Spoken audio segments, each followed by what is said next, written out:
এখন ঠিক 11:30 বিএনএস সেন্টারের সামনে আমরা আছি। আমরা দেখতে পাচ্ছি যে একেবারে বিএনএস সেন্টারের সামনে এসে এতক্ষণ যারা 500 মিটার দূরে ছিলেন, 700 মিটার দূরে ছিলেন, এখন ঠিক তারা 100 মিটার 80 মিটারের কাছাকাছি চলে এসেছেন।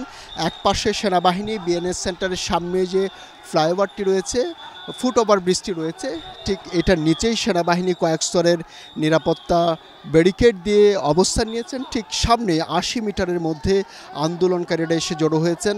তারা যখন বিএনএস সেন্টারের পাশের গলি দিয়ে বের হয়েছেন, ঠিক পিছনে যে উত্তর হাউস বিল্ডিং এলাকার যারা অবস্থান নিয়েছিল তারা ঠিক পিছন থেকে সামনে এসেছেন এবং পরিস্থিতি কিন্তু আসলে ঠিক এই মুহূর্তে কোন দিকে যাচ্ছে ঠিক আঁচ করা যাচ্ছে না, বলা যাচ্ছে না। তবে মুখোমুখি অবস্থানের জন্য যে তারা এগিয়ে আসছেন এবং তাদের যে দাবি, আন্দোলনকারীদের যে দাবি, তারা সেই স্লোগান দিচ্ছেন, এক দফার স্লোগান দিচ্ছেন আন্দোলনকারীরা।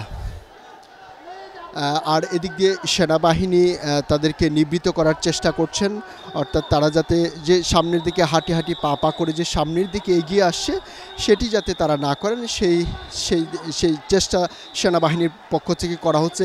আন্দোলনকারীদেরও কাউকে দেখা যাচ্ছে এখানে যারা আছেন নিবৃত্ত করতে, যে তারা যাতে আর সামনের দিকে না আসেন। তাদের হাতে লাঠিসোঁটা আছে এবং তাদের হাতে জাতীয় পতাকা রয়েছে এবং আবার অনেকেই আন্দোলনকারীদেরকে বলছেন, আন্দোলনকারীভাবে সামনের দিকে এগিয়ে আসার চেষ্টা করছেন। ঠিক একইভাবে কিন্তু আমরা যেটি দেখতে পাচ্ছি রাজুক উত্তরা মডেল কলেজের যে সামনের যে গলিটি, সেদিক থেকেও কিন্তু মিছিল নিয়ে আন্দোলনকারীরা আসছেন এবং সেনাবাহিনী কিন্তু সেটি বলছেন যে এই দিক যাতে আন্দোলনকারীরা যাতে না আসে। এই যে ফুট ওভার ব্রিজের ঠিক দুপাশ থেকেই কিন্তু তারা আসছেন।